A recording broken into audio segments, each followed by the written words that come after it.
దేవుడు మీ అందరితో ఈ రాత్రి బలంగా మాట్లాడను గాక. హల్లెలూయా.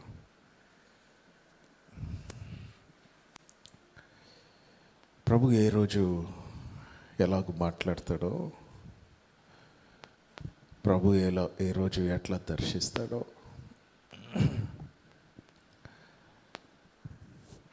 మనము ఎక్స్పెక్ట్ చేయలేం. అన్నిసార్లు ప్రభు ఒకేలాగా దర్శించడు. పునరుద్ధానుడైన క్రీస్తు తమ శిష్యులకు దర్శనమిచ్చిన రీతిగా ఆయన ఎమ్మై దారులలో ఉన్న శిష్యులకు దర్శనమేయలేదు.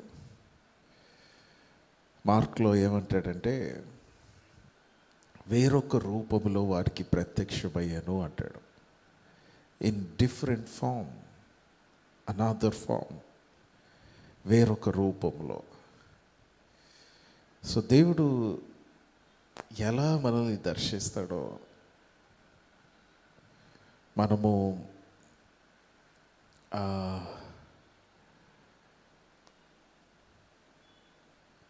మనం ఊహించిన దానికంటే డిఫరెంట్గా ఆయన మనల్ని సంధిస్తాడు. 40 సంవత్సరాలు దాదాపుగా ఒకే అరణ్యంలో మోషే మామ యొక్క గొర్రెలను మేపుతున్నాడు. 40 years. హోరేబు పర్వతం దగ్గరికి చాలాసార్లు వచ్చాడు.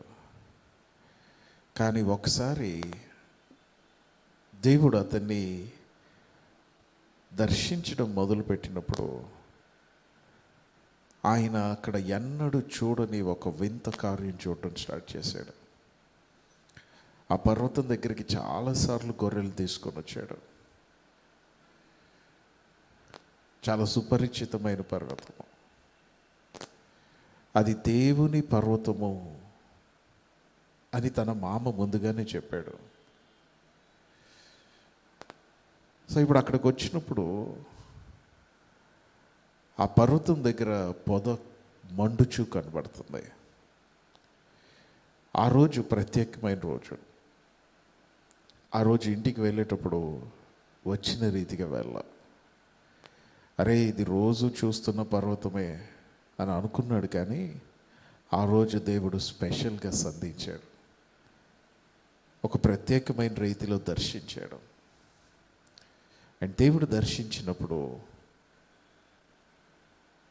మోషే ఆ రోజు తిరిగి ఇంటికి వెళ్ళి ఆయన నార్మల్గా ఉండలేదు అని నేను అనుకుంటాను. ఎందుకంటే ఆ పొద దగ్గర మాట్లాడింది దేవుడే కాబట్టి. సో దేవుడు ఈరోజు కూడా మనందరితో ఒక ప్రత్యేకమైన రీతిలో మాట్లాడను కాక.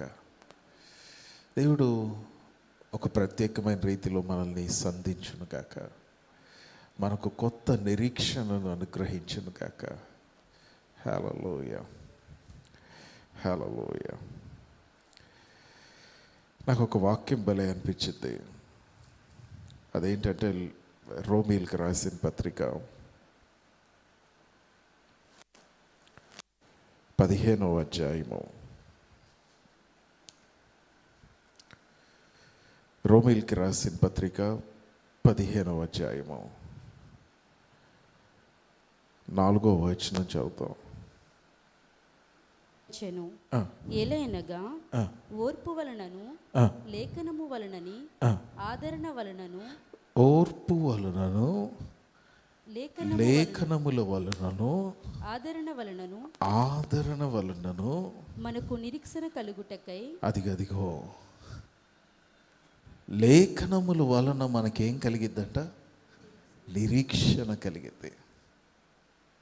వి get hope from the scriptures. దేవుని వాక్యములో నుంచి మనకు కలిగేది ఏంటంటే నిరీక్షణ.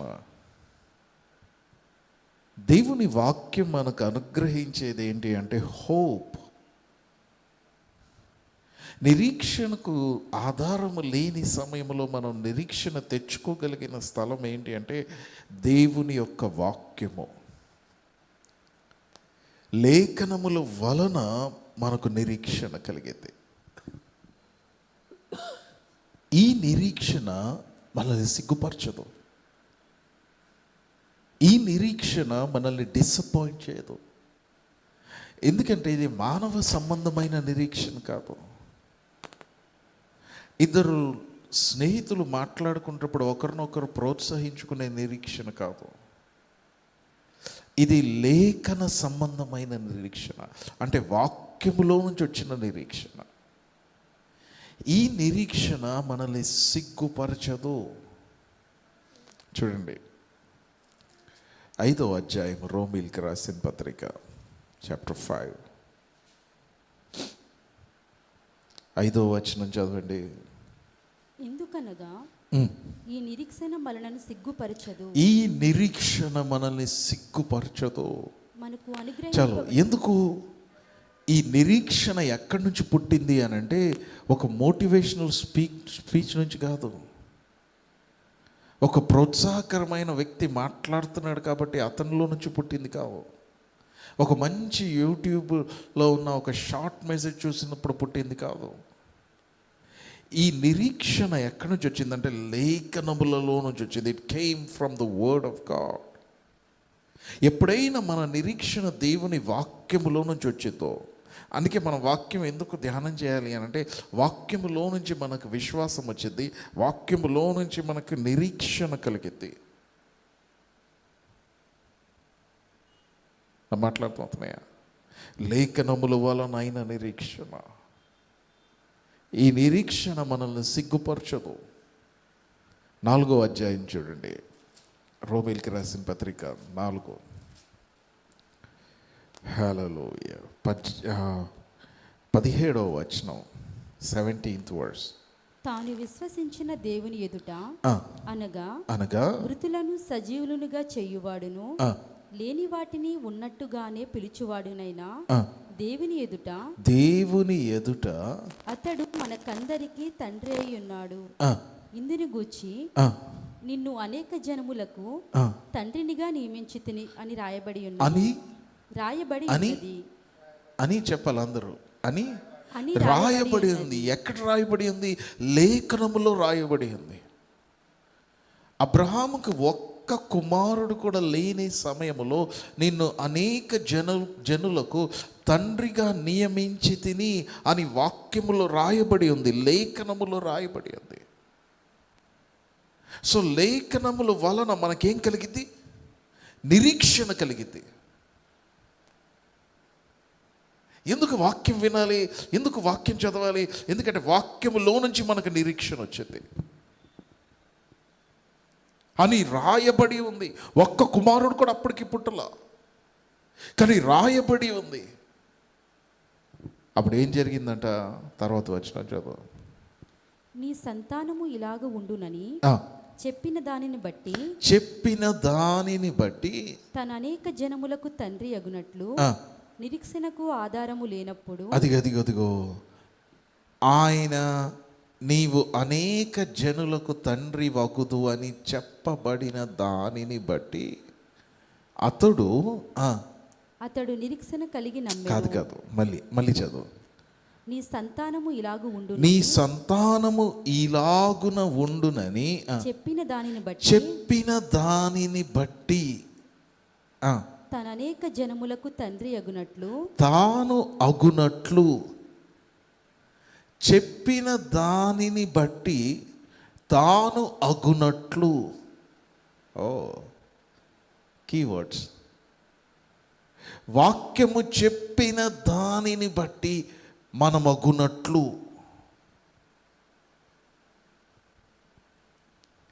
అంటే లేఖనములో ఏముందంటే వాగ్దానం ఉంది. ఆ వాగ్దానము చెప్పబడినట్లుగా మనం అవ్వగలం. హల్లెలూయా. చెప్పిన దానిని బట్టి మనం అగునట్లు. సో ఈ సంవత్సరం మనకిచ్చిన వాగ్దానం ఏంటి? The year of exceeding great reward అని చెప్పిన దానిని బట్టి మనం అగునట్లు. హల్లెలూయా. అగునట్లు. సో ప్రస్తుత పరిస్థితులన్నీ వ్యతిరేకంగానే, ప్రతికూలంగానే ఉన్నాయి. కానీ వాగ్దానము స్థిరమైనది. వాగ్దానము చెప్పిన దానిని బట్టి అబ్రహాము అగునట్లు ఏం చేశాడో తెలుసా? చదవండి ఇప్పుడు. నిరీక్షణకు ఆధారము లేనప్పుడు, నిరీక్షణకు ఆధారము లేనప్పుడు అతడు నిరీక్షణ కలిగి నమ్మెను. అసలు చూసారా, ఆ నిరీక్షణ ఎక్కడి నుంచి వచ్చింది? వాక్యంలో నుంచి వచ్చింది, లేఖనముల్లో నుంచి వచ్చింది. లేఖనముల్లో మనకి నిరీక్షణ పుట్టింది. ఈ నిరీక్షణ మనల్ని సిగ్గుపరచదు. చెప్పిన దానిని బట్టి తను అగునట్లు. హల్లెలూయా. నా మాట్లాడుతూ అవుతున్నాయా? సో ఈ రాత్రి కూడా మనం ధ్యానించబోయే వాక్యంలో నుంచి మనకి మొదట కలిగేది ఏంటి అంటే నిరీక్షణ, హోప్. హోప్ అంటే ఎట్లాంటిదో తెలుసా? హోప్ అంటే ఎట్లాంటిది? నిరీక్షణ అంటే ఏంటి? నిరీక్షణ అంటే వాడుక భాషలో నేను ఒక మాట చెప్తాను. మీరు అమెజాన్లో అన్నా, ఫ్లిప్కార్ట్లో అన్నా ఏదైనా ఒక ప్రోడక్ట్ ఆర్డర్ చేశారు అనుకుందాం. ప్రోడక్ట్ ఆర్డర్ చేశారు. ఆర్డర్ చేసిన వెంటనే మీ చేతికి వచ్చిద్దా? రాదు. కానీ ఆర్డర్ చేసిన వెంటనే మీకు వచ్చేది ఏంటి?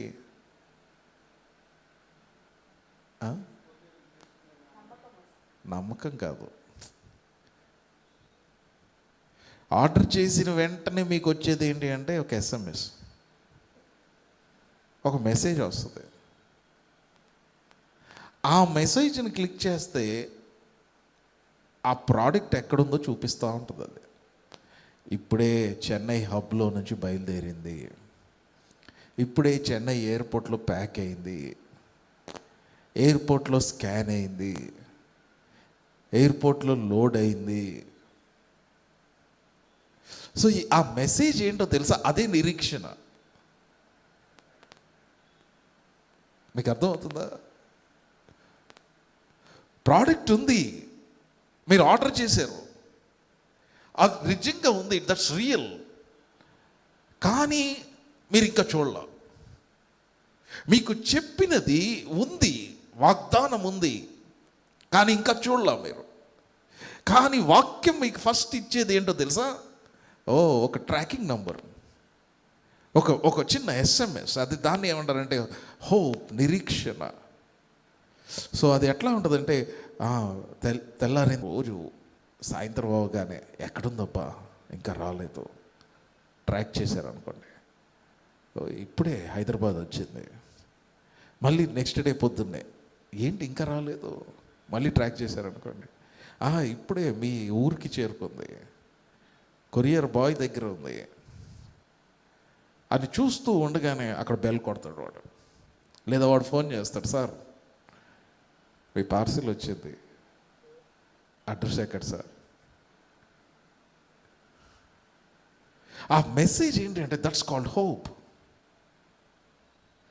అందుకే ఏ బైబిల్ స్టడీ అయినా, ఏ మీటింగ్ అయినా లైట్గా తీసుకోకూడదు. ఎందుకో తెలుసా? ఏ వాక్యంలోంచి దేవుడు మనకి ఎట్లాంటి, మనకి కావాల్సిన టన్నుల నిరీక్షణ ఏ మాటలోంచి మాట్లాడతాడో మనకు తెలియదు. హల్లెలూయా.